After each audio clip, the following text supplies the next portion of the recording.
I'm feeling great. That's terrific. Excited. Curious. There's This is the incredible. fraction. All I'm over. excited. Curious. Excited.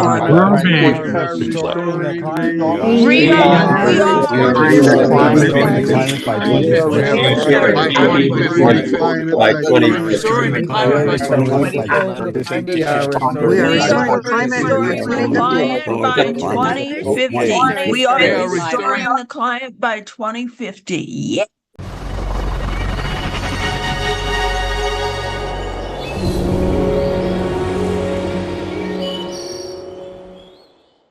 Hello, everyone, and welcome to the official launch of our 25-year mission to restore the climate by 2050.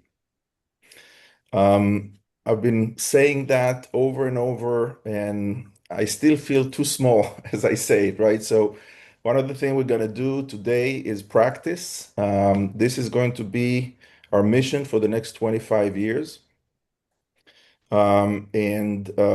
We've set this goal, climate restored by 2050, as our North Star. And today we're going to officially start walking. And I say walking, we're not going to start running. We're going to pace ourselves as we have a long way to go. But today we're officially going to start walking towards our North Star, a climate restored by 2050. And our job, the people that are here, is to get this started.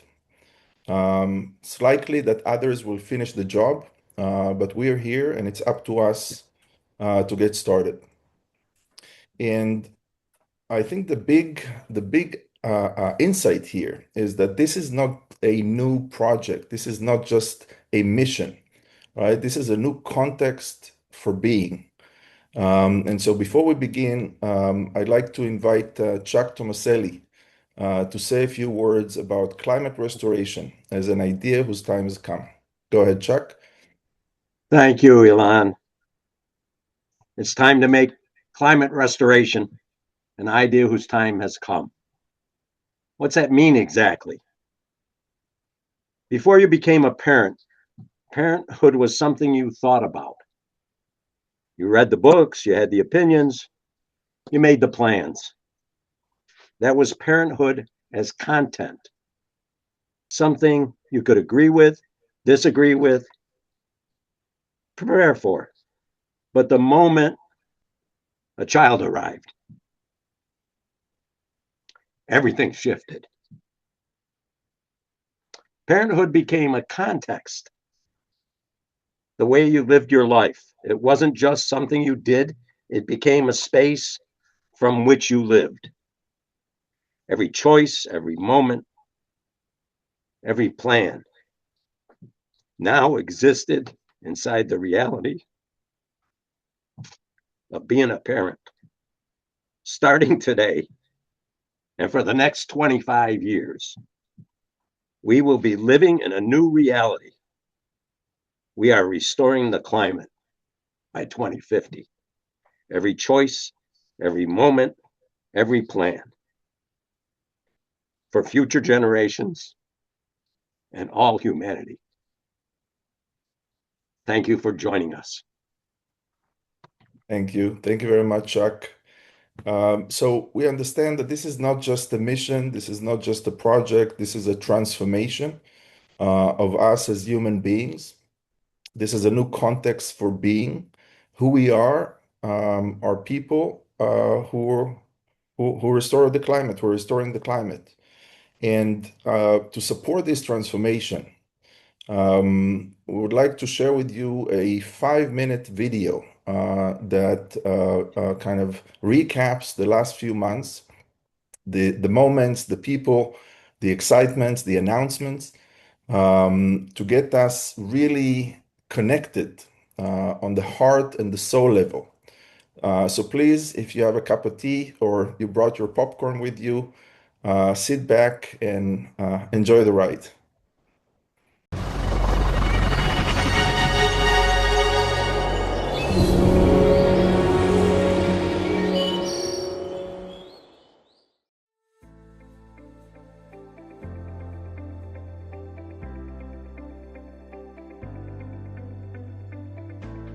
The climate crisis is real. There's about 1,000 gigatons, so 1,000 billion tons too much carbon dioxide in our atmosphere. I believe, from readings of available scientific information, that we're dancing along the edge of a potential civilizational collapse. When people hear about how something can be done, like when there's a plan or a structure in place, it at least gives me a lot more hope to move forward and desire to move forward and play. Can you hear me? We can hear you. Yes, we can. All right, great. The financial losses from storms is about $200 billion a year. We can solve this crisis. We know how to. Will we? That's up to you. I'm committed to, and my passion is to have Rotary International take on climate restoration as its next global mission. This isn't just another climate meeting. This is where we announce a 25-year global coordinated project to end global warming by 2050. You are creating history and the future right now. And it's just like when you do something beautiful, people come and say, "Can I play? I want to be a part of it."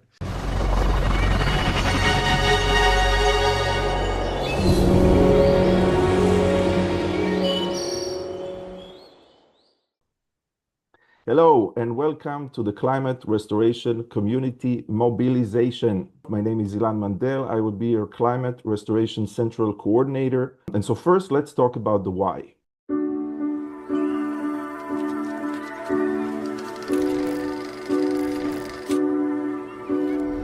We are the future generations.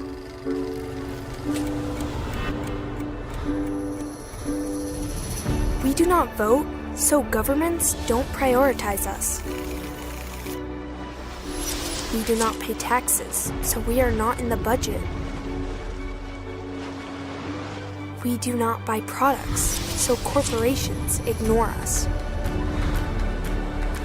But you, our parents, our grandparents, our aunts and uncles, you have the power now. You are writing the story we will be born into.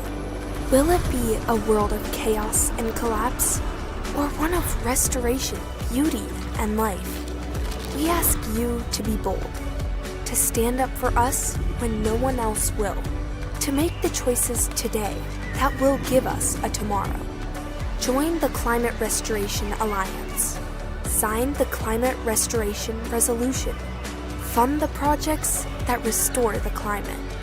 Speak for us until we can speak for ourselves.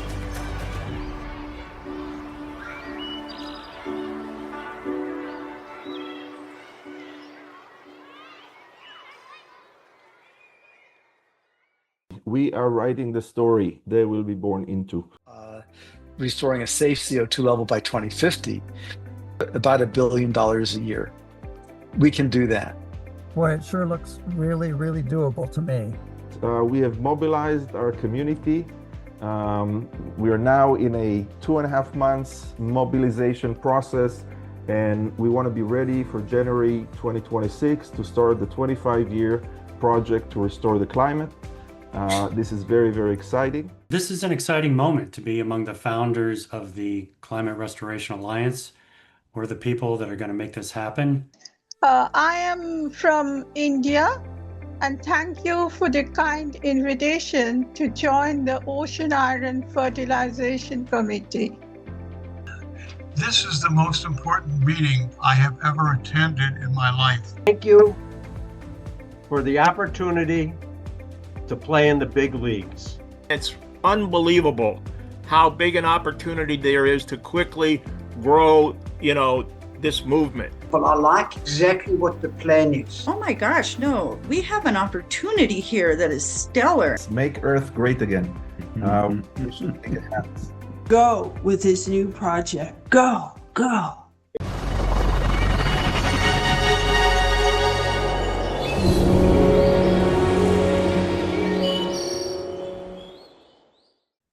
Very good. Thank you. Thank you very much. So before we move forward, if you can unmute yourself and just say how you're feeling in this very moment. Just shout out how you're feeling right now.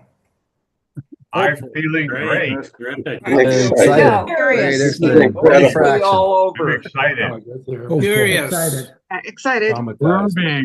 Reflective. Very good. Thank you. Thank Ready you to very go. much. Thank you. So let's go back to the slide. Let's mute ourselves again. Very good. So just a quick reminder of what future generations are counting on us to do and asking us to do. They are asking us to make the choices today that will give them a tomorrow. They're asking us to join the Climate Restoration Alliance and sign the Climate Restoration Resolution or Pledge to fund the project that restore the climate and to speak for them until they can speak for themselves. Simply put, today we have launched our 25-year mission to restore the climate to safe pre-industrial levels by 2050. This is our new context. This is our new way of being. And so again, I want you to unmute yourself, but this time one by one. One by one, I want you to say, we are restoring the climate by 2050, right? Just jump in and say, we are restoring the climate by 2050, one by one. We are restoring the Restoring the climate. climate by 2050. One by one. One by one. We are One by one. We are restoring One by one. Just to clarify, I didn't mean to say one by one. I meant we are restoring the climate. We are restoring the climate by 2050. Excellent. Thank you, Andre. Go ahead. Climate by 2050. We are restoring the climate by 2050. We are restoring the climate by 2050. We are restoring the climate by 2050. We are restoring the climate by 2050. We are restoring the climate by 2050. We are restoring the climate by 2050. We are restoring the climate by 2050. We are restoring the climate by 2050. Yeah. Very good. Thank you. Thank you very much. Let's move. We are restoring the climate by 2050. 2050. All right. Great job, everyone. Let's mute and go back to the slide. It's important to acknowledge that we have other organizations in our ecosystem that are doing great work. This is not just the Alliance.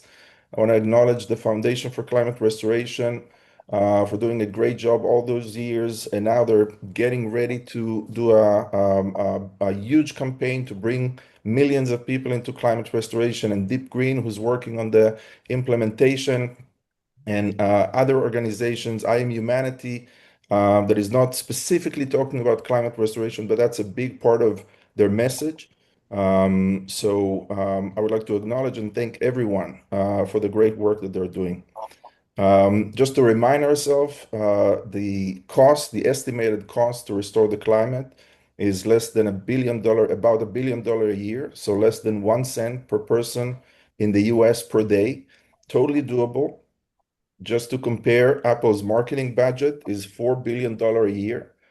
And New York City Sanitation Department has a budget of $1.8 billion a year. So these numbers are huge for us as individuals, but in the bigger scope of things, they're very doable.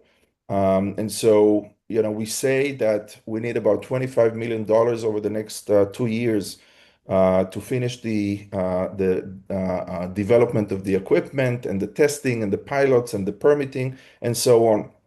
But we don't know the exact number. The important thing is that 2026 is going to be the years of millions of dollars, millions of people.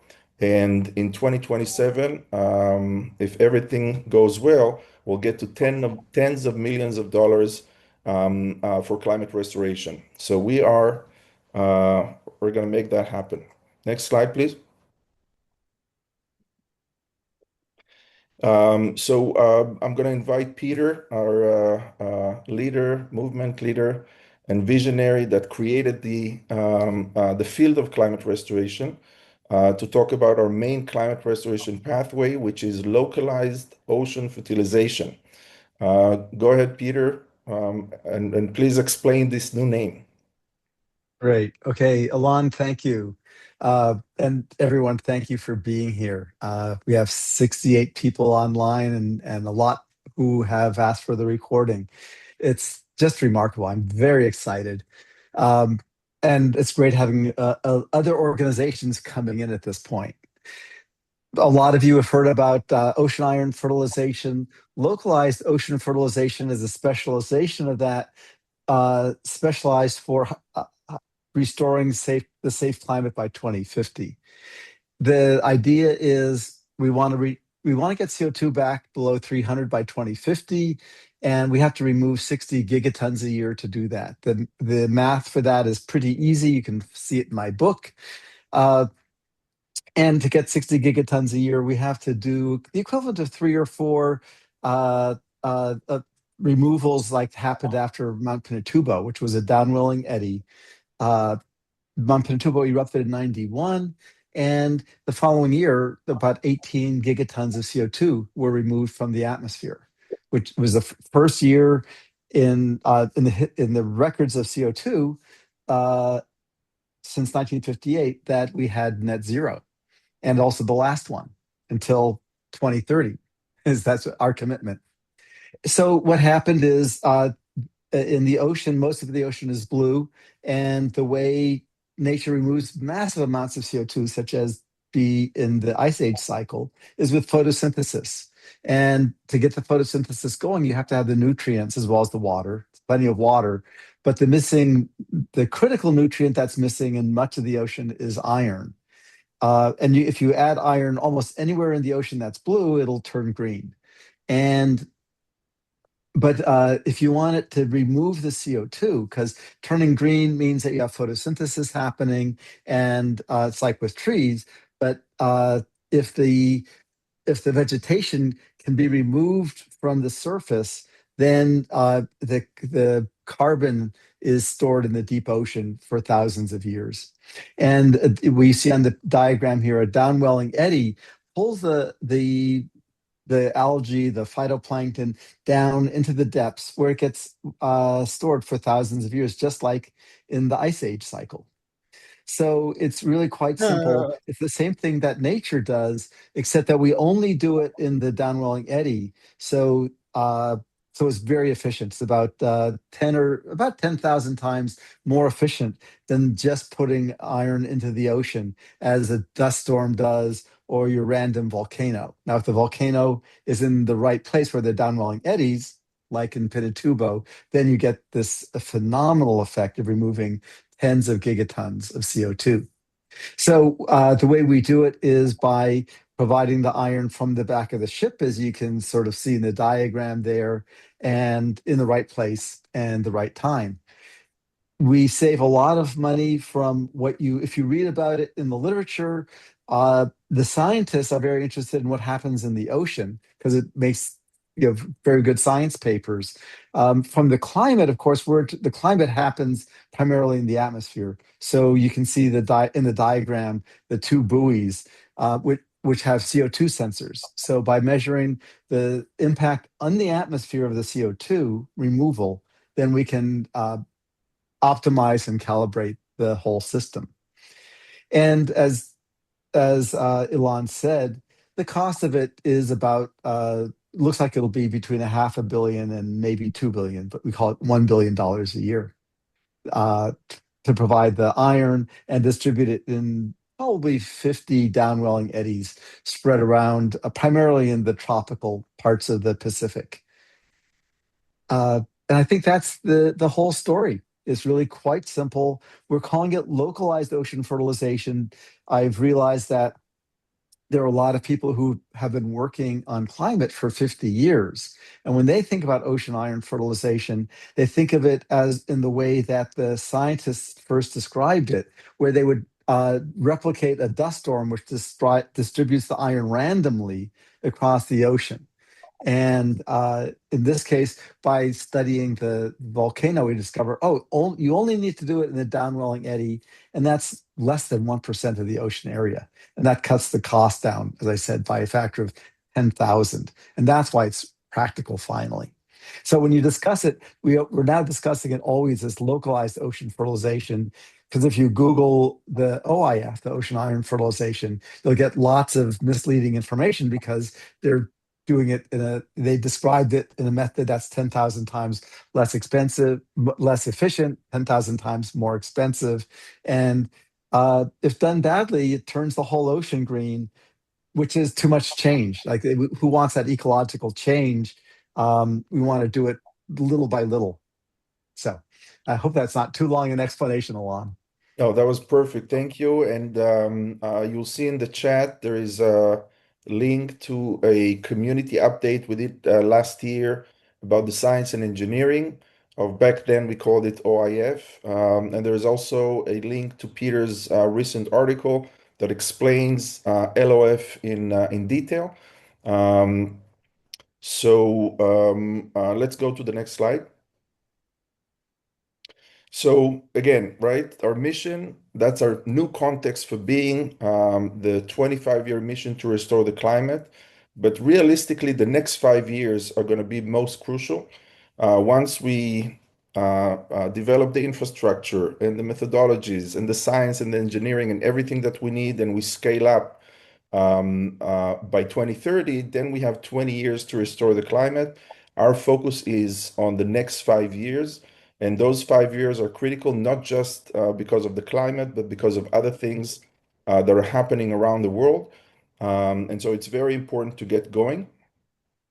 I don't know if John Schul is here with us, but you'll notice that for that period, 2030 to 2050, we also added the notion of ecosystem restoration. We see a very strong connection between our ecosystems and the climate. Next slide, please.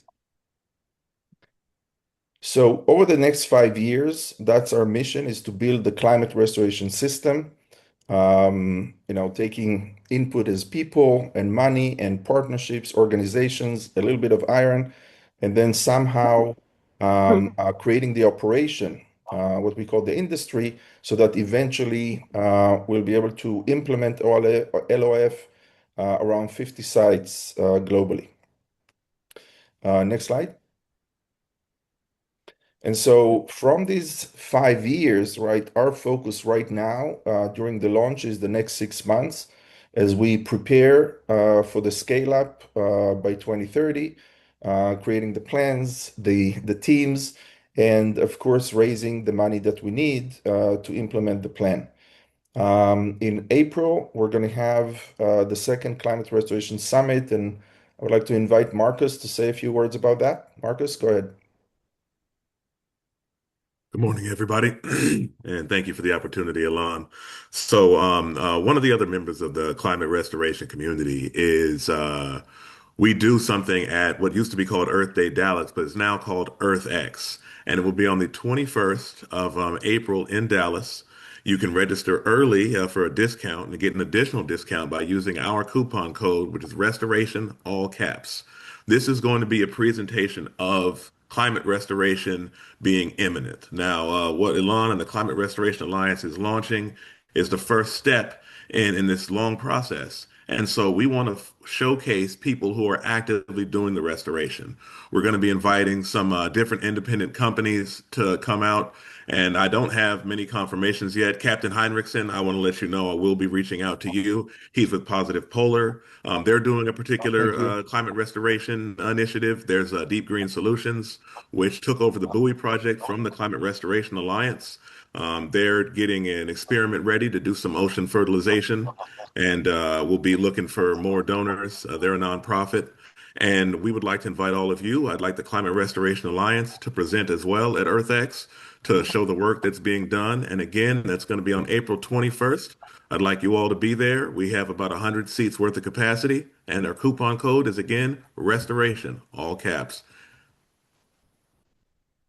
Very good. Thank you very much, Marcus. And we will share more information when it's available on our website and through our newsletters and events. We have a few months until April. Very good. Thank you, Marcus, for doing such a great job. Let's go to the next slide. So for the next 6 months and possibly for the rest of the year and possibly until we are done with Scale Up, we're going to have three main teams. If you remember, these are less teams that we originally planned to make things simpler. So we have the Climate Restoration Alliance localized ocean fertilization team, who's responsible that's responsible for developing the roadmap to scale up LOF by 2030. We have the global campaign, building a global movement. And again, we're not the only organization in our ecosystem. There are others, and our hope is that together we'll create a huge momentum to invite millions of people to join. And then we have the industry team who's working on the blended finance, the operations, the logistics, everything that we need under the hood to make the whole thing work. So we'll hear updates now about these teams. If you can go to the next slide. Very good. So the LOF team, Localized Ocean Fertilization, which is our main climate restoration pathway. The purpose of this team is to build a roadmap by June 2026 to scale LOF to 60 gigatons per year of CO2 removal by 2030. And this team is going to deal with the core questions: how to fully deploy LOF at a single site, and then how to scale to 50 sites by the end of the decade. We're meeting regularly on Tuesdays. This is a great way to step into the conversation. And then from that weekly meeting, every person can find their role in the team and join the working sessions. Next slide, please. Our localized ocean fertilization plan for 2026, and this is a combination of different teams in our ecosystem. That's what we're planning to do. Develop the LOF roadmap and coordinate the LOF teams. Complete the LOF Challenge Grant. I'll say a few words about that in a minute. Complete the new buoy design. Right? If you remember last year, we're working on a buoy with two parts connected with a cable. And the new design is a single buoy with less sensors, much easier, simpler, and more robust. Then the plan is to have an open ocean equipment test without iron, just to make sure the equipment works. We can put the buoys in the water, pick them up, get the data through the satellite, and so on. We'll be applying for a permit from the EPA.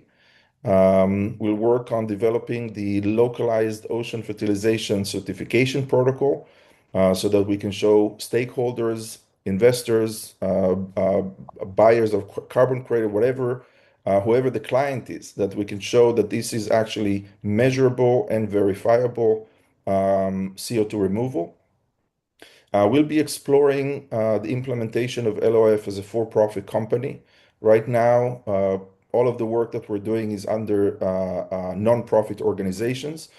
And then our next major milestone is an open ocean full test with iron and CO2 removal, maybe at the end of 2026 or maybe early 2027. So a few words about the challenge grant. If you remember last year at our last Zoom event on December 4th, we got the final pledges to match the 100,000 grant. But unfortunately, not all of the pledges came through, so we are short. We had to use some of that money for operations and so on. But the good news is that the challenge grant continues into 2026. So we have until December to match it. I think we can do it much, much sooner. So we're definitely looking for more champions. And then we're going to reach out to the champions from last year to invite them to make the second pledge. Right? If you remember, that was a 3-year pledge. So we're now at the second year. And so in a few months, I estimate by the middle of the year, we're going to have enough money to match the challenge grant, and we can accelerate our work. Let's go to the next team. Hi, I know many or most of you at this point, but I'm Judy Owens Manley. I'm based here in Anchorage, Alaska, and upstate New York. And I've been on the steering committee for the Climate Restoration Alliance. I'm a clinical social worker and university professor by profession, but really activist for climate restoration. So we're ready to begin this global campaign. And this year we want to see 1 million people engaged. So I want you to imagine if 1 million people were saying what we just said a few moments ago, we're restoring the climate by 2050. Be a very different world. And then just pledging our participation in whatever way we engage ourselves. We currently have close to 40 ambassadors all over the world. And I don't know, Craig, if you could stop sharing this for a moment, just so people who are ambassadors could raise their hands. So you can see some of our ambassadors who are online. And if you look, we're aiming to have at least 100 ambassadors by the end of this year. So also 100 organizations in partnership with us. So again, 100 organizations that have on their website or are having the conversations with everyone around them that we're restoring the climate together. Very different world, even if our activities aren't the same. So the thing is to have everybody aligned. We're an alliance. We want everybody pulling in the same direction. So that's this year. And then remember the previous slide that the next 5 years will determine the next 500. I'm excited about that. So by the year 2030, 1 billion people engaged, 10,000 organizations adopt the mission, 10,000 ambassadors all over the world. So you want to go to the next slide, Craig? And you see, like all countries, all religions, everybody. So here's our global campaign team plan for 2026. And so far, I want to introduce the team for you, but I also want you to consider everyone, if this is the team for you, if you'd like to volunteer to come along with us. So Chuck Tomaselli, and I'm going to ask Chuck and Brian just to say just a few words in just a moment. Chuck Tomaselli is a longtime friend, a Rotarian based in upstate New York, and he's the one who reached over and said to me, I think this is for you. So you should also consider who you want to reach over and bring in to work with the Climate Restoration Alliance this year. And then Brian Webster is a professional organizer, project manager, and event producer, and he's based in San Francisco. So Chuck, do you want to say a few words? And then Brian, just to invite everyone here to join us with the global campaign team. Thank you, Judy. I guess I'd like to just point to, you're here on this call and this event because you're already committed in doing things to bring forth a restored planet for future generations. Otherwise, you wouldn't be here. And I just want to recap what Ilan Mandel said to me when I first started meeting with him. He said, Chuck, would you be willing to become an ambassador? And actually, I said yes. But before I said yes, I said, what do I have to do? And he said to me, just keep doing what you're doing. And that's all I've done. It's led to this. So I'm asking you to keep doing what you're doing, but let's start doing it as an ambassador to the Climate Restoration Alliance. Thank you. Okay, and Brian? Hi, I'm Brian. I'm in San Francisco. I'm a organizer and a climate restoration ambassador. And I'm very excited about the potential to grow this movement of people active, doing what they can do in countries all over the world, and to grow our ambassadors from 30 up to 100 to get 1 million people engaged. In 1986, I participated in a 10K famine relief race that had 20 million people involved, and that was before the internet. That was organized with fax machines and telephone calls. We can do this. We can organize millions of people all pushing in the same direction over the next 25 years and actually restore our climate. It's a very doable thing. Thank you, Brian. So you see our goals here for this year: increase our global outreach, expand our body of ambassadors and support the ones who are here. Develop and implement our campaigns, vote for the Climate Restoration Pledge. You see the pledge and resolution on the screen here. The pledge has a QR code, but there's also a link in the chat to take you there and to take you to the Climate Restoration Resolution. You're seeing one here for Rotary District 7150, which Chuck put together for his Rotary District. But we also have a resolution that can be adapted for any organization on our website. So please sign the pledge if you haven't done so, and consider the resolution for your organization. And then overall, to generate aligned and productive partnerships with other organizations. So if it's your organization or another organization that you know of that you'd like to kind of get aligned with us, please let us know. Thank you. Thank you. Thank you very much, Judy. I want to acknowledge Judy and Chuck, especially. I mean, everybody's doing such a great job, but they were there from the very beginning. I think it was 2 years ago, 2.5 years ago, when we started this. 3 years already. And we were one ambassador, then two, then three, and now we have 40, and we're going to reach hundreds in 2026. So great work. Thank you very much. Let's go to the next slide. So the last team is the industry team. I think we have Kirk here with us. I'm going to ask you to say a few words, Kirk, in a minute.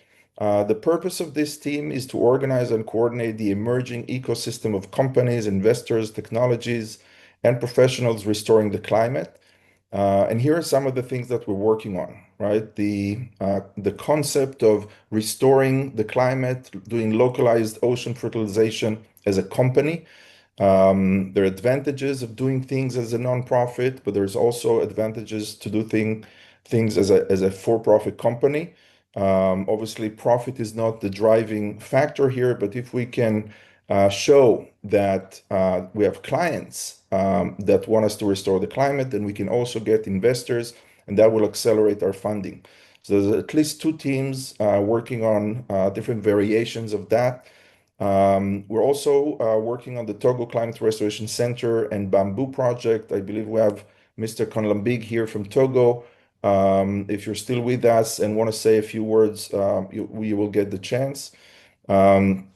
We're exploring the development of the Climate Restoration Investment Fund, an evergreen fund that anybody can invest from $100 to $100 million on a rolling basis, right? So we're hoping to launch that and bring in millions of dollars in the next year or two. Working on Terra Dividends, a limited asset tied to the concentration of CO2 in the atmosphere. That is designed to bring in billions of dollars over the next 3 years. An industry management system, a set of tools and applications and so on that would allow us to manage, right, to look at our 25-year mission dashboard so we can all see what is going on. And then the Climate Restoration Venture Studio is a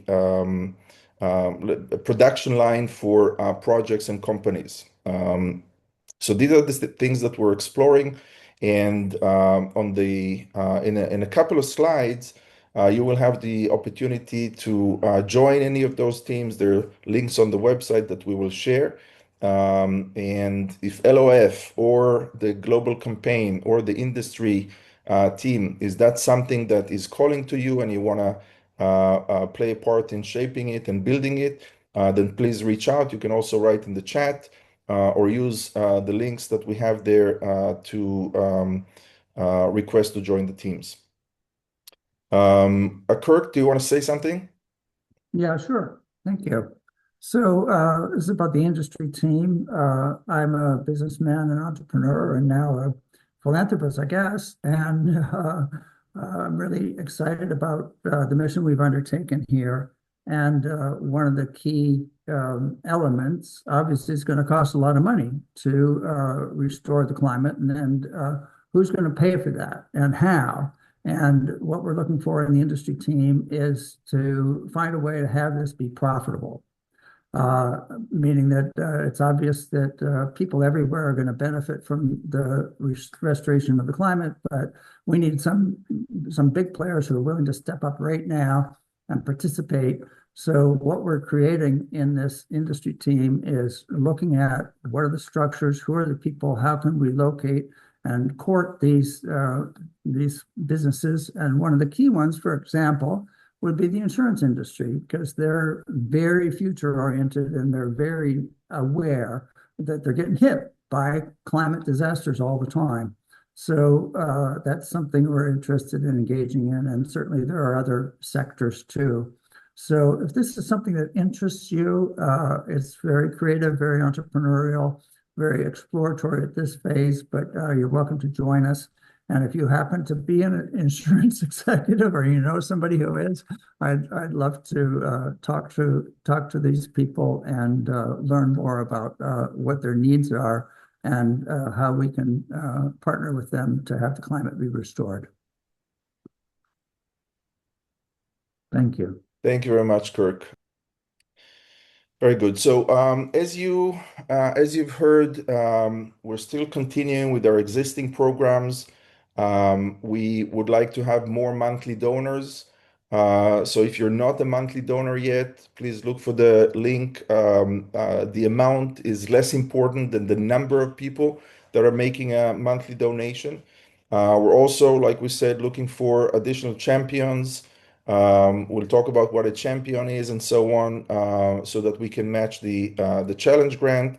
But this is going to be our focus in the next few months. This is a new program, the Climate Restoration Corporate Sponsorship, in the same way that we have individuals that are expressing their commitment and step in to become a climate restoration founder.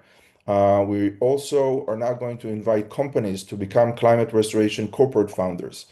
And so for that, we have Mark Biondi with us, who's going to go walk us through the plan.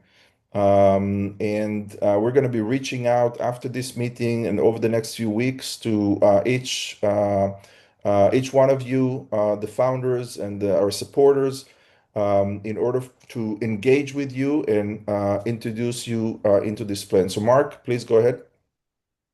Great. Thank you, Alon. My name is Mark Biondi. I'm really excited to be here. I really thankful to Chuck Tomaselli and to Judy for inviting me into this. I've had the pleasure now to work with Alon and John and Brian, and we're really excited about Peter. Everything that you've done here is really phenomenal. It's the most exciting thing that I've seen in the climate space. I've been working in it for quite a few years now, and really thrilled. And so we want to put this call out to all of you, because so many of us don't know what the next steps can be. And you're going to be hearing from us, because we really want to work with you and help us with a bit of an introduction to some of the contacts at maybe companies that you're connected to. We think there's a big opportunity here for companies to come alongside this work and accelerate this work. So I don't know if Alon, maybe we can share that little toolkit. We've put together a toolkit for founders to help make a warm handshake, and that can really accelerate this work. So we can just scroll through this, pretty quickly. We've talked about what the science is. What I love so much about this is it is very simple to understand and to grasp. And so part of what we're building here is a process and a plan for a company to receive some real benefit by participating in this work and accelerating this work. So we can scroll a bit more. We looked at this image earlier, but this is the most important system I think we'll ever build as humankind. So keep on scrolling, and I'll walk you through some of the things that we're going to. We'd love to take a deeper dive with some of you. So you're going to receive an email from Alon with my contact information. And I'd like to go and take a deeper dive with each of you and talk to you a little bit about the folks that you're connected to. I mean, it's palpable here that everyone here is passionate about what we're talking about, and just hearing you all say it is really inspiring. Let's work together to make some connections here. And so, what we'll be asking from the folks here on this call is to think through some of your contacts at companies. And if we scroll a little bit, I'll kind of do a higher level overview of what our goals are. We talked about what we're trying to do for this year. And if we keep going, I'll keep it brief for everyone, but I do want to show you some of the ideas we have are similar to a charity I'm familiar with called Charity Water, where you can sponsor a well, then you can measure what's happening with that well, and there's like instant feedback and connection to what's happening. So part of what we're looking to do is to create a connection with a company who helps sponsor and give them some naming opportunities on the buoys, also on the ships. There's lots of opportunity inside of each of those eddies to give them a connection to it, and then report back with the data. And also to make a connection with Peter, to potentially have some opportunity for Peter to speak at those companies, share this mission, get people really excited, but also show these partner companies their impact. And I think that'll also build more ambassadors and really helps this grow. But we can't do this without, we have to start with all of you. We're going to do, every outreach possible, but for the folks on this call, when you see that email, I just ask you to take, even take a moment, think about the youngest person in your family right now and the world that we're leaving for them. I would so appreciate just the time to take a deep dive with all of you in this and think about if you might be able to make some warm introductions to some folks at companies who would be interested in this work, who could benefit. We all benefit from it, but for the mindset of maybe that CEO or owner of that company, there's a direct benefit back to them. As if saving the world isn't enough, but hopefully they'll see it as a true benefit to them. So very excited about this work. I don't want to take too much time. Happy to answer any questions, but the goal now is I hope that when that email comes through, that you'll take a moment to book a brief call with me, and we can go a bit deeper and think how we can do this together. Very, very excited. So this toolkit you'll see has lots of outreach support. I can kind of scroll through, but we don't have to go much deeper into it, and I'm happy to answer any questions. Very, very excited to be here and appreciate the opportunity, Alon and everyone. Thanks for listening. Very good. Thank you. Thank you very much, Mark. We're very excited about this. Each one of us is a founder of this, movement.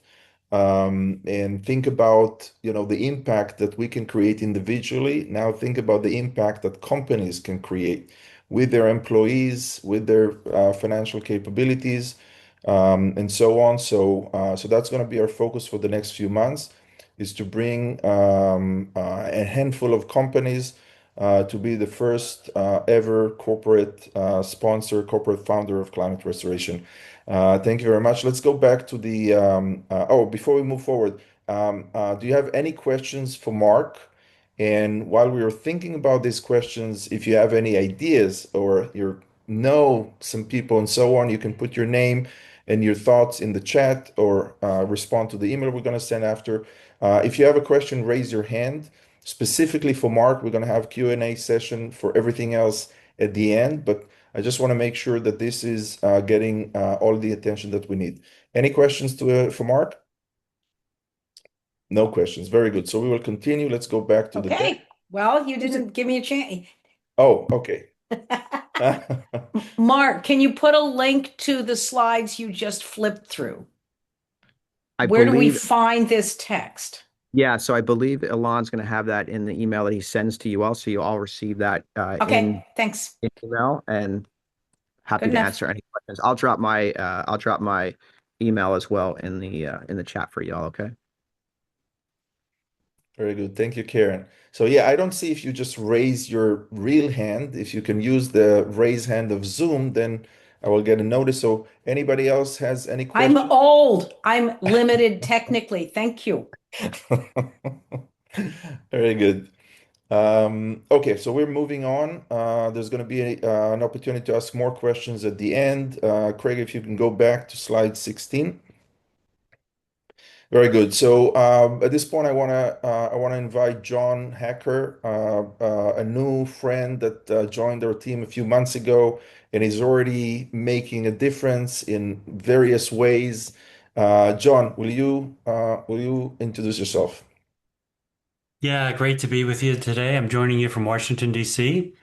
So first, I know we have many founders, ambassadors, and champions with us today. So I want to express my appreciation and gratitude for all that you've done to date. If you're new to the group or thinking about what's the next step you can take, I want to summarize a few action items here that can support the launch and our vision for going forward. So first, speak to a friend about our climate restoration mission. It's something we can all do, is start a conversation. A good way to start it is with a question. What are your thoughts about climate change, or what are your concerns about the state of the climate? You can also put the focus on the local community, where you can almost always see impacts due to the changing climate. There's signs everywhere: excessive flooding, changes in vegetation, receding lakes, especially in the western US. So invite your friend to one of our meetings, introduce them to some of our members, so that we can restore the climate together. The second point there, sign the Climate Restoration Pledge. We talked about this. There's a link to it. It's easy to go online and sign it, although we want pledgers to really embrace the commitment that's embodied in that pledge, and you'll see some items on that pledge.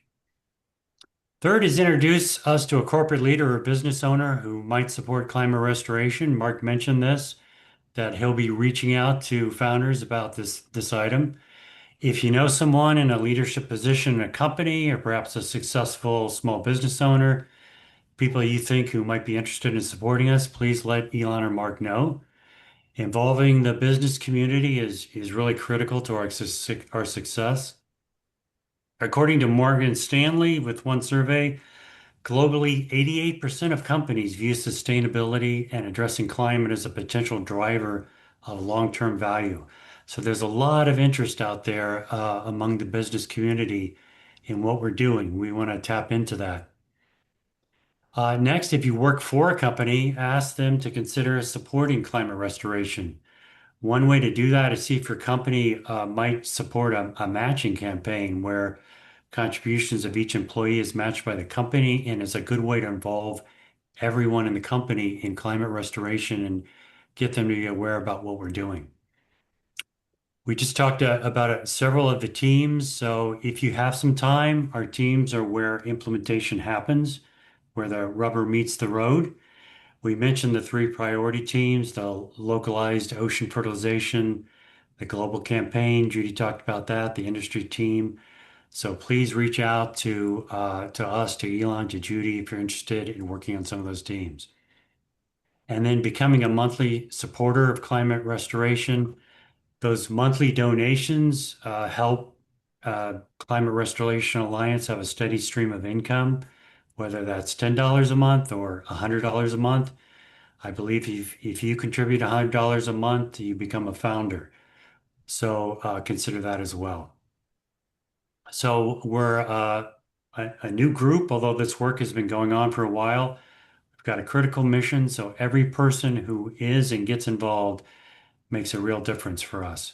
So look forward to continuing to work with all of you, and back over to you, Elon.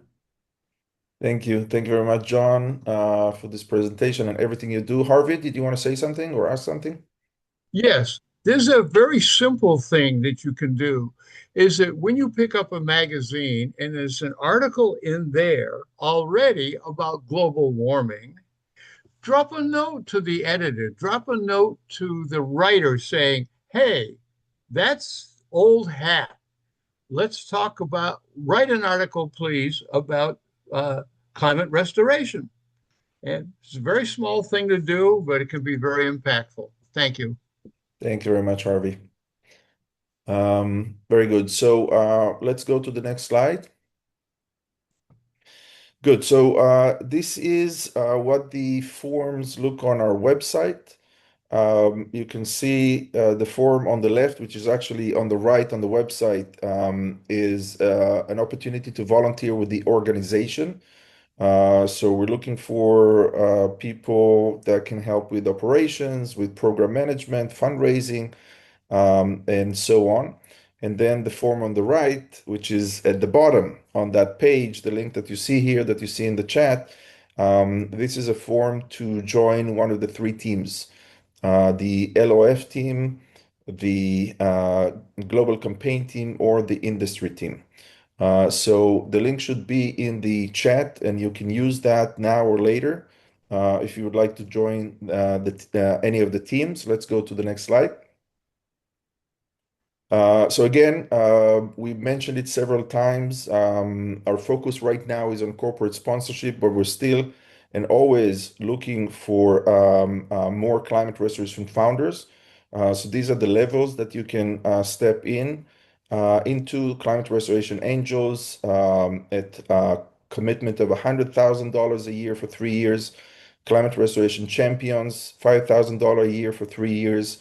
Or a monthly donation of $100 a month for 3 years. Of course, we're flexible. If you can do more or less, that's always welcome.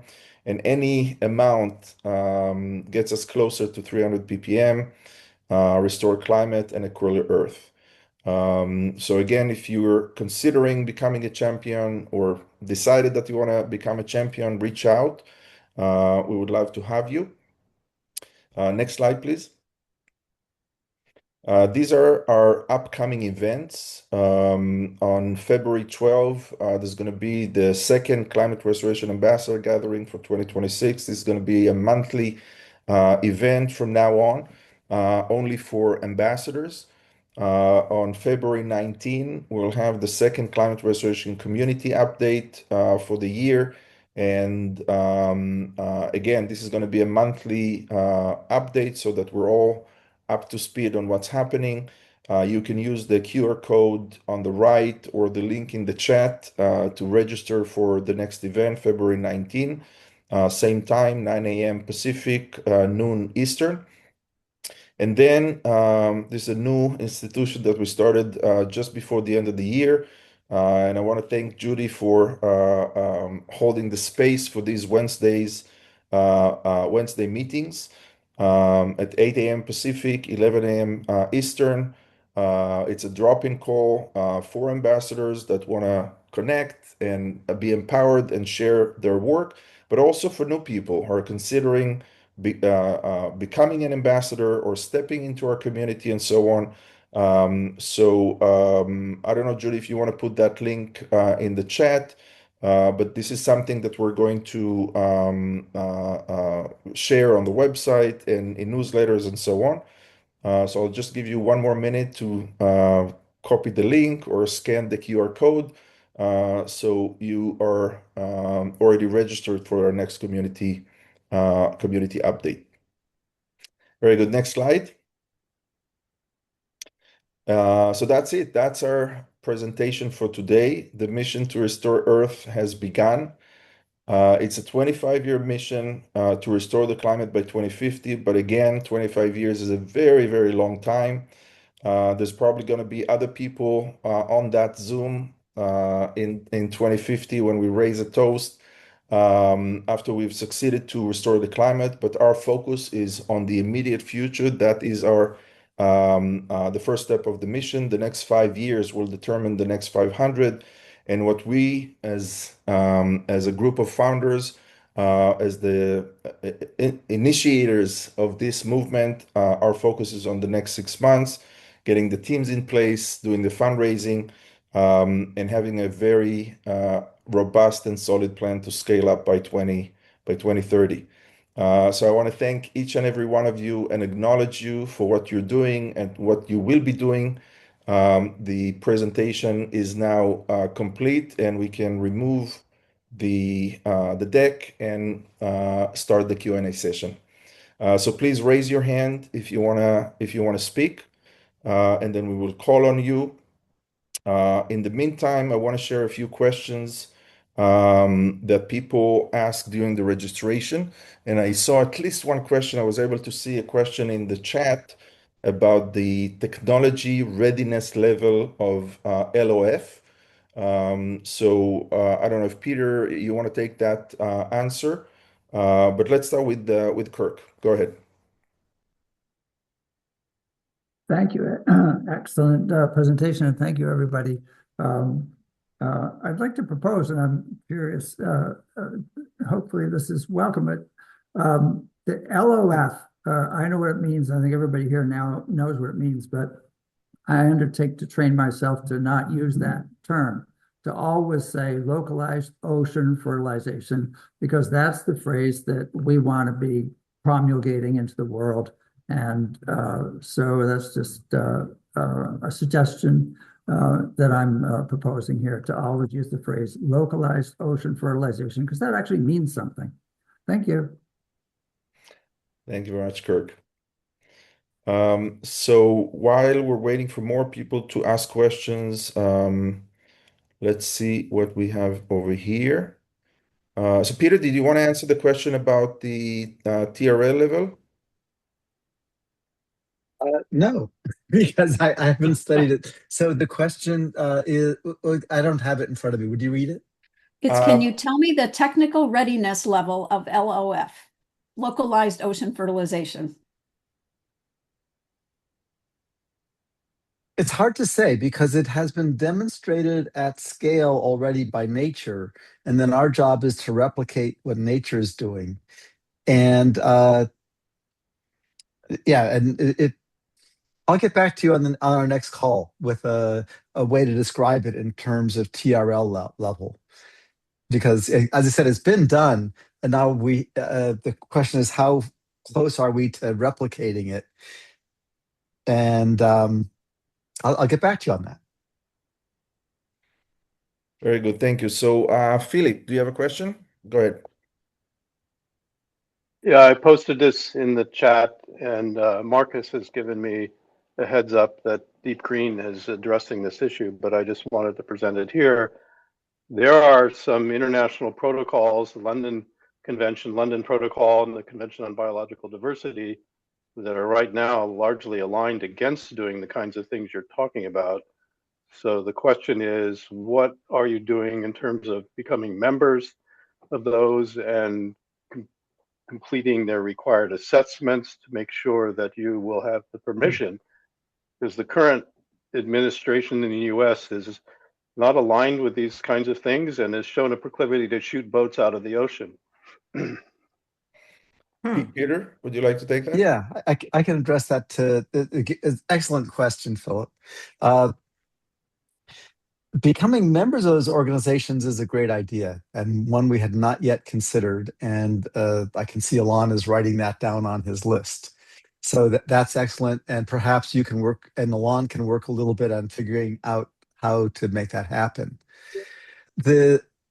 There's the aspect of the UN officially is in favor of stabilizing the climate, and of course reducing CO2 30% back to what it was 30 years ago. Unfortunately, technically opposes the UNFCCC goal to stabilize, and so it's a bit of a delicate dance there. Because this, the main push we have is if we have 1 million sponsors, 1 million advocates, then that sends a message to the UN that humanity actually does want to restore safe CO2 levels. So far, they haven't gotten the message, and they're still responding to the way it was in 1980. And so that's really the other thing. Technically, both the National Academies of Science in the US and the Columbia University Climate Law Center both agree there is no official thing that you can't restore the climate. There's nothing against it officially, but that's irrelevant because, as you said, popularly there are these implicit things saying, well, maybe we shouldn't, and so we need to work with them.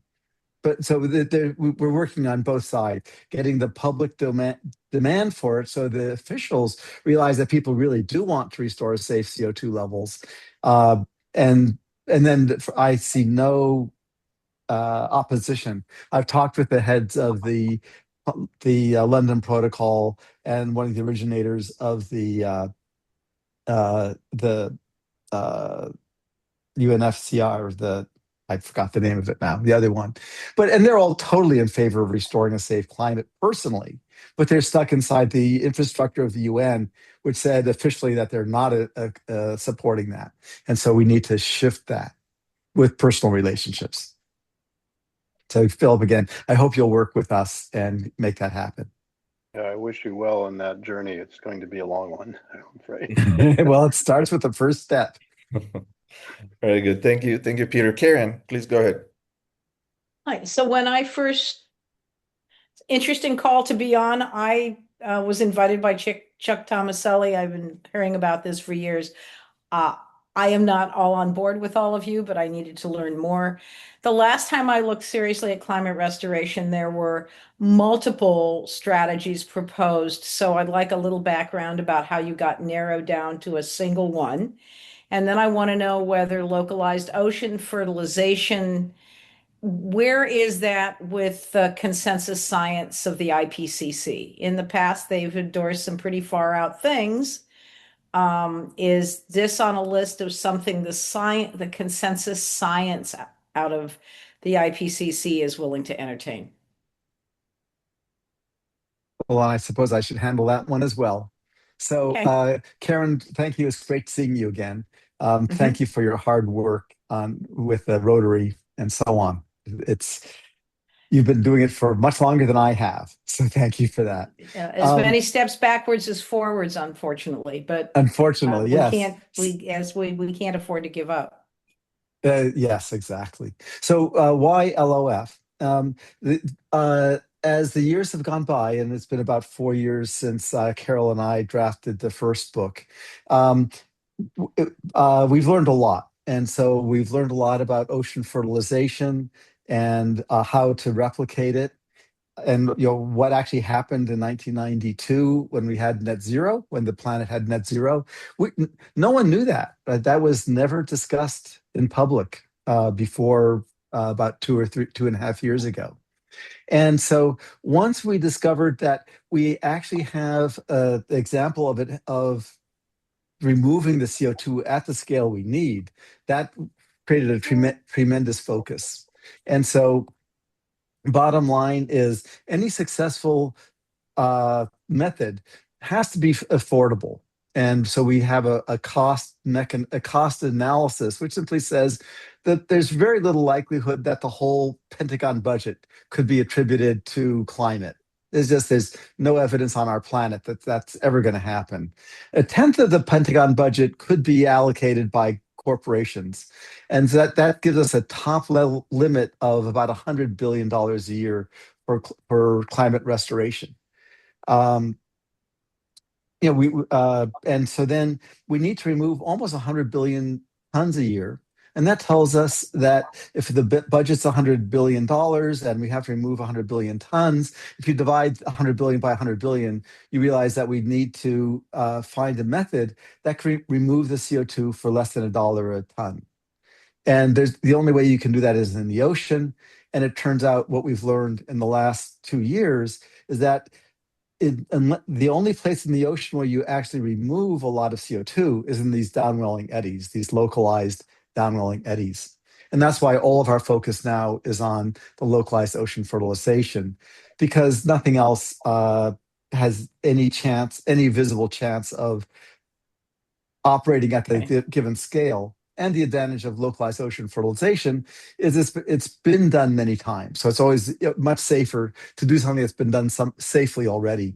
There's about 300 different methods available, but no other than LOF has been done and can be done for less than $1 a ton. I now forgot your second question. What's the consensus science around this with the UNFCCC? I've heard some people complain now that some folks at the UN aren't interested in climate restoration, but I'm sure the scientists understand that if getting to 350 is good, getting to 300 is better. I have a hard time believing that scientists would be aligned against that goal. Right. Well, technically, there's really very little difference between 350 and 300. We discussed 300 because it's an objective measure. That's the highest CO2 level humans have survived long term. And so there's no debating, well, what happens about this ecosystem or that ecosystem? So it gives I us an understand that objective. 350 itself was a political punt, but Yes. But Yeah. so- Okay. Good. So they're the same. I know effectively. scientists who are terrified of you screwing with the ocean. They think it's absorbed enough and they want you to keep your hands off it. I want to know whether you're an outlier or whether you're mainstream with the consensus science. Oh, that's a hard one. That's the kind of questions Karen asks. Yeah, that's why we pay you the big bucks, Karen. Sure. Thank you so much for being here and asking those. As you can tell, I sort of don't want to answer. Obviously, the answer is the idea of restoring a safe climate is an outlier. There's zero discussion at the UN about it. There's zero discussion in the Where's the because scientific literature globally around whether this is a safe thing to do in our precious finite oceans? there's none. There's no discussion of it. Okay. Because it's not a topic for conversation. No one is funding it.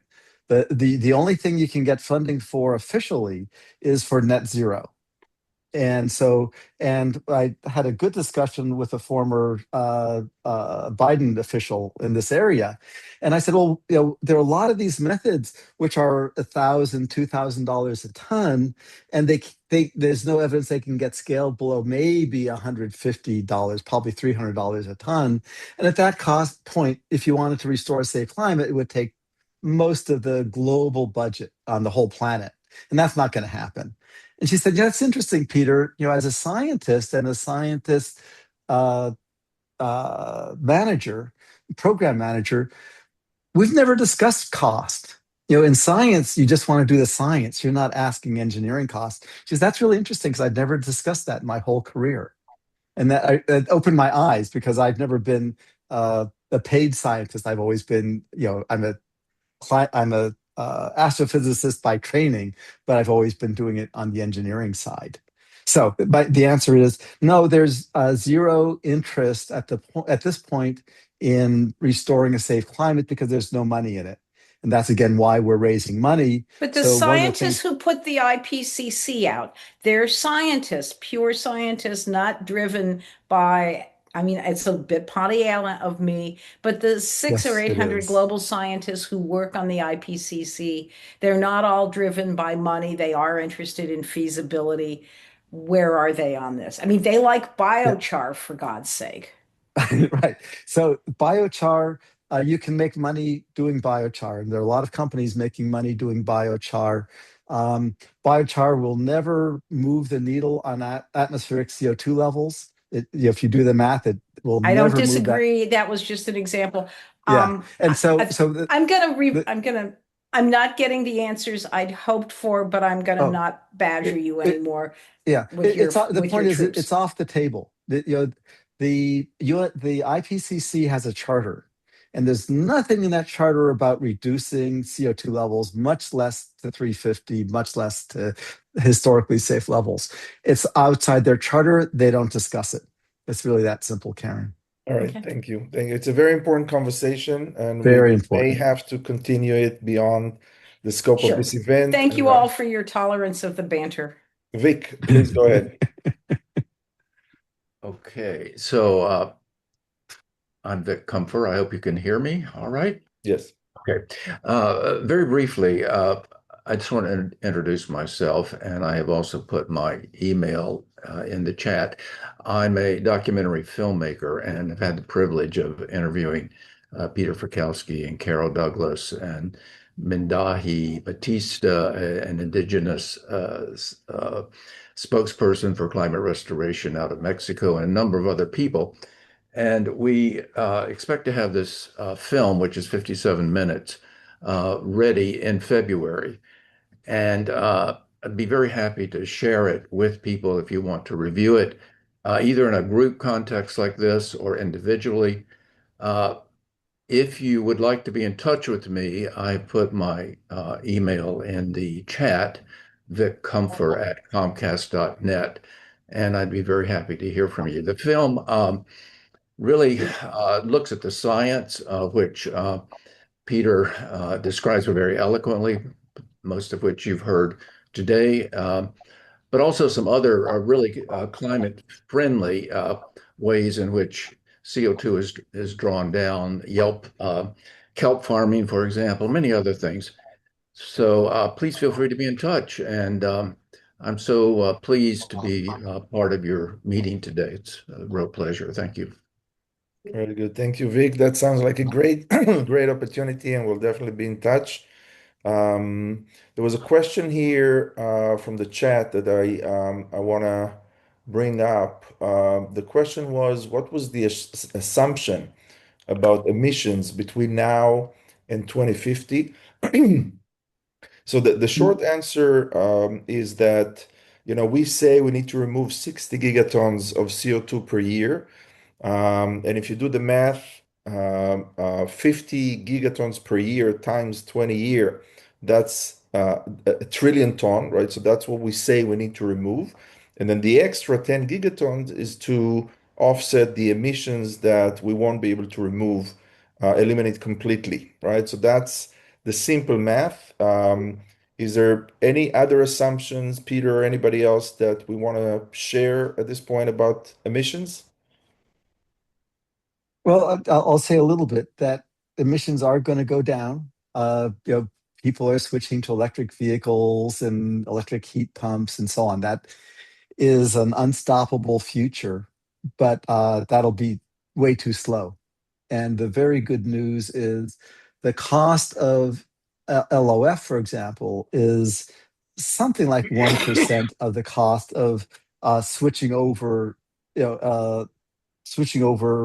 from fossil fuel. And so, as Karen pointed out, it had me point out that although the UN is not yet promoting the idea of a sustainable climate for our grandkids, they will. That it'll happen inevitably. It's just we have no idea when. Those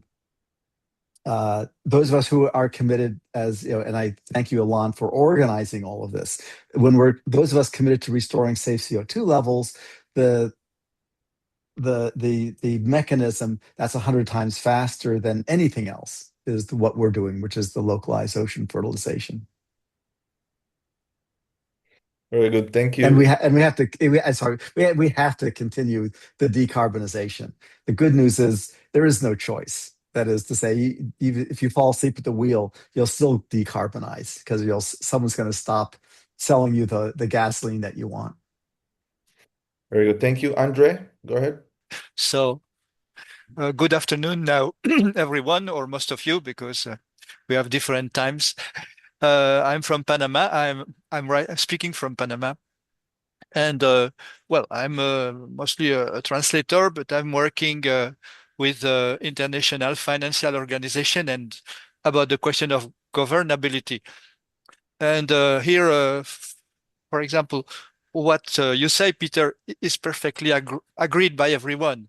We approve, we work on the same time on mitigation, on adaptation, and here we try to add restoration as a global goal. But then here you have this, for example, this report of the NOAA that Peter Fikowski has an optimistic scaling, extrapolating from natural events like Mount Pinatubo. But is it validated when we replicate that at small scale? and things like that. But anyway, to make the restoration more palatable to international institution, I think we should both align beside the experimental methods like LOF. Shouldn't we propose other methods that are maybe slower but more safely accepted, like wetland restorations, for example? That's my question. Oh, Andre, that's a terrible question. Just like Karen's, it's a really good question. What makes it a painful question is that, of course, we should do wetland restoration, right? Your picture, the background of your picture demonstrates that of course we want to do that for the purpose of restoring the wetlands. The fact that it and how we separate the reality from the beautiful images, I don't know, because wetland restoration cannot remove enough CO2 to have any impact on the climate, but we have to do it, of course, anyway. And so my philosophy is, when it's the most fun to do a project where you know what the outcome is. And the outcome we want is 300 parts per million by 2050. And then if you know what the outcome is, you do the critical things that will get you there. And then let everyone else do all the other things that need to be done. Serving breakfast, the hotels, the airfares, the regenerating wetlands, the regenerating forests, the regenerating agriculture. They all need to be done. The healthcare, there's 8 billion things that need to be done. We're focusing on just that straight path from here to 2050. Very good. And I want to add to that because, Peter, you said we, right? And we can mean a lot of things. And so the reality is that at the end of the day, we want to do both, and we will do both, we humans, right? What Peter's going to do tomorrow morning, Peter's going to focus on localized ocean fertilization. But we have ambassadors from Africa and from Asia and South America and so on. And not everybody can get on a ship and do localized ocean fertilization. Not everybody wants to, right? They want to do other things in their countries and their communities and so on. And so the idea is that we create climate restoration as the context. We are restoring the climate. We are restoring the planet. There's a lot of work that needs to be done over the next 25 years beyond localized ocean fertilization. So we have a specific group or several groups that are focused on that and doing nothing else other than localized ocean fertilization.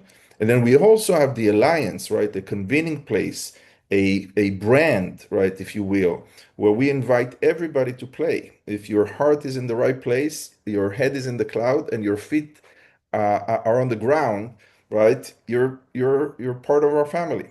And so we want to do both. That's the way that we can create a movement of millions and billions of people. So, Ilan, let me add something there.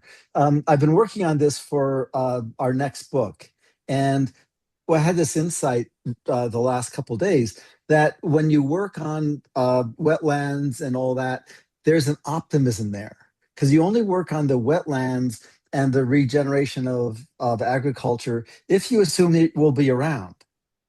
And so it's really important to do all of these things because it's a vote of confidence for the future.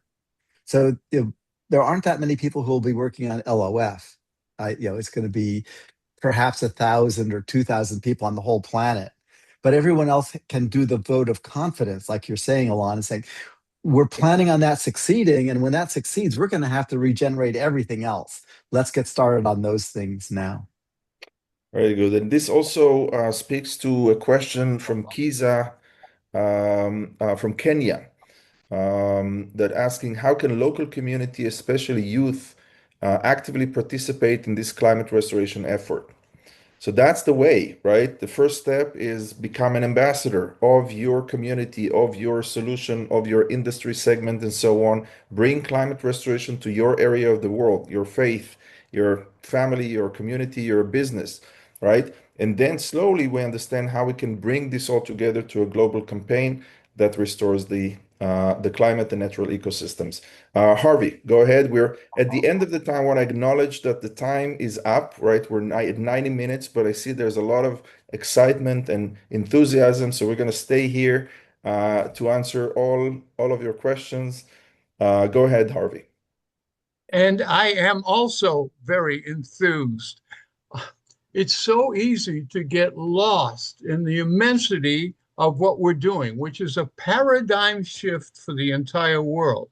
And sometimes that can lead to, a lot of theory and very little action. I'd like to suggest an action. Buy Peter's book and write a review. I've just ordered 20 books because I'm going to give a talk here at my independent living facility, and I want them to be available, period. And by the way, I'm probably the oldest man here, person here. I'm 90 years old, and I am still enthusiastic. And so don't ever think that you're too old to do this because you've got a model at 90. Buy the book, write a review. Thank you very much, Harvey. If there's anybody here older than 90 years old, speak now. I don't want to hear about it. Very good. Thank you. Thank you, Harvey. Go ahead, please.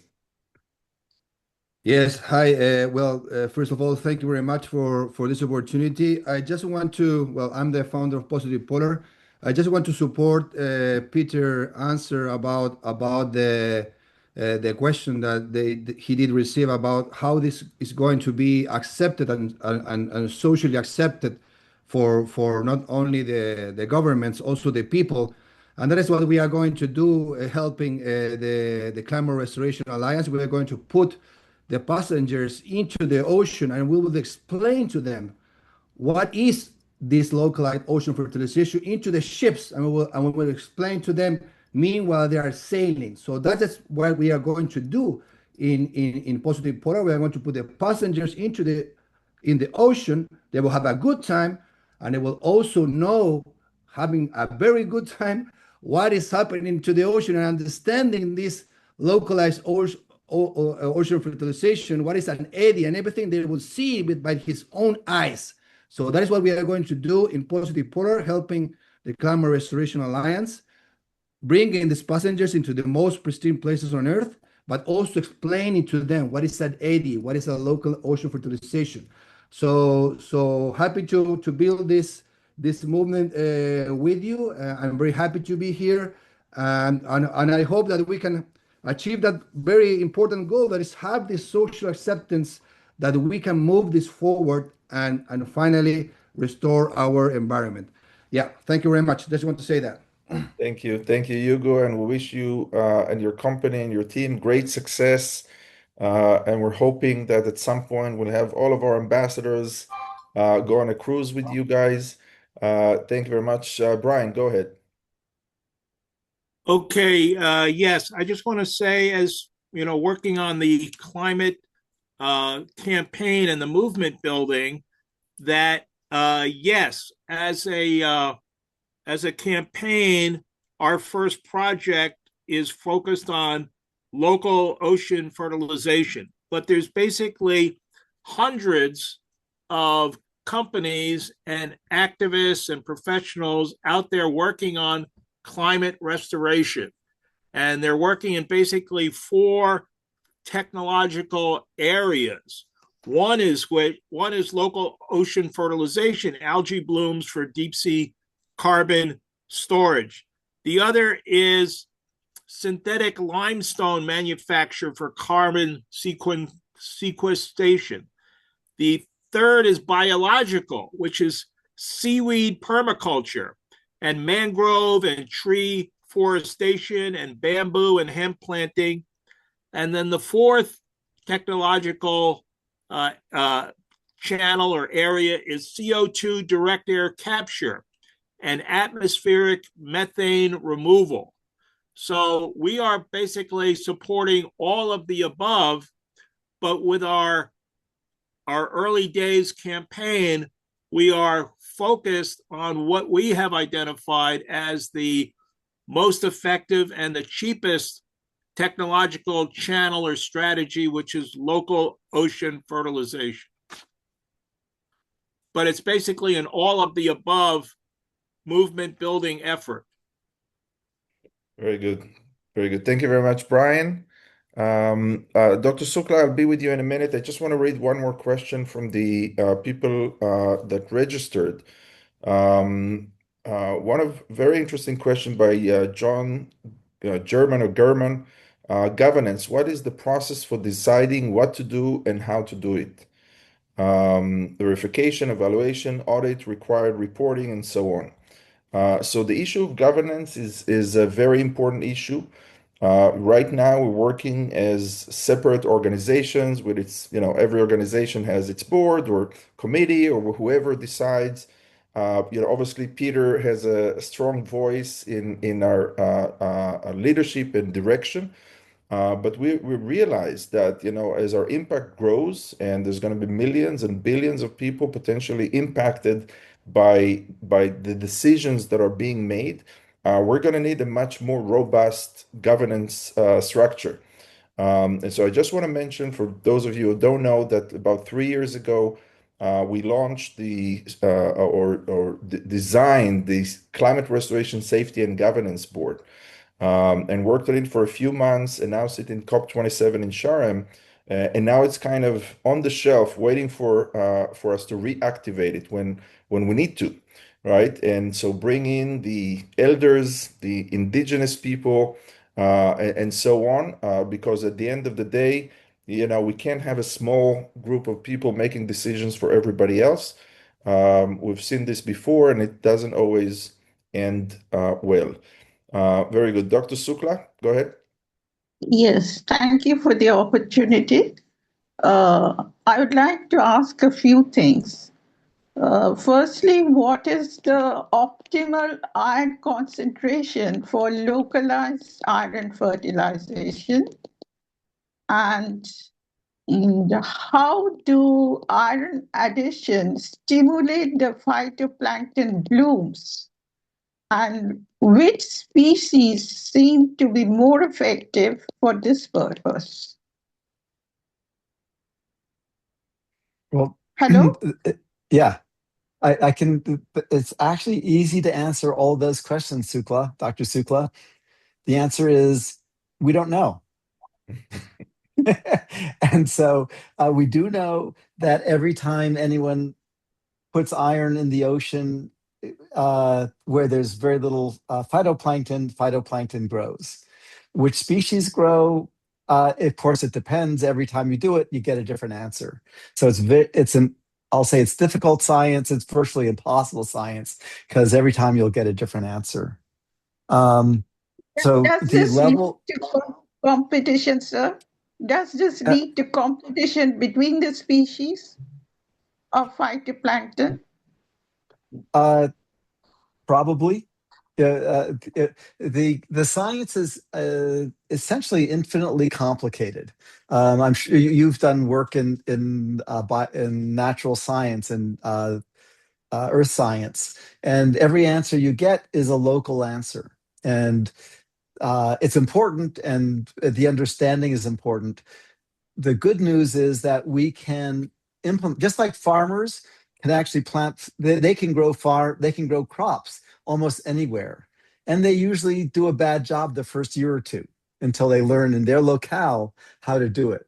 And the localized ocean fertilization is going to be somewhat the same, that we'll do testing and we'll discover the things that work, and those won't get mentioned because they'll just be working. But then all the times that it doesn't work, we'll be learning from that constantly until all the way to the end. I hope that's useful. Certainly. Very good. So I see there are no more questions, so we're going to finish very, very soon. I want to remind you what Chuck read to us at the beginning of the meeting. We're now in a new context, the context of we are restoring the climate by 2050, right? Every choice, every moment, every plan for future generations and all of humanity. And so before we say goodbye, I would like everybody to open your cameras if you can. And I will count to 3, and we're all going to say together, we are restoring the climate by 2050. We're going to have to do it twice because not everybody fits in the same screen. So we want to take that catch that on video. So please open your cameras and get ready. All right.